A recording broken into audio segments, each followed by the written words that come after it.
Hello everybody, I'm shocked. I've been waiting for the Oracle VirtualBox for the Ubuntu Kylin to install. Now that it does work. So yeah, I'm really happy. So let's wait and see what happens. Thank you.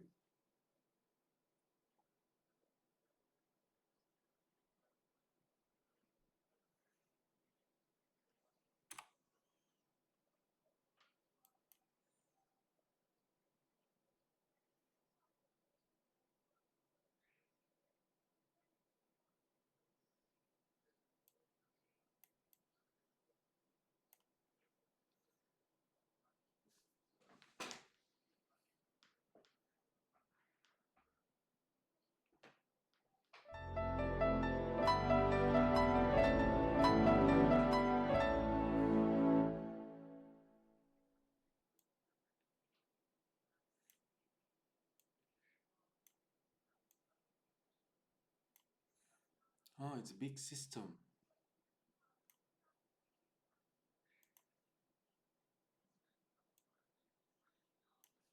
In the article, because what's this view?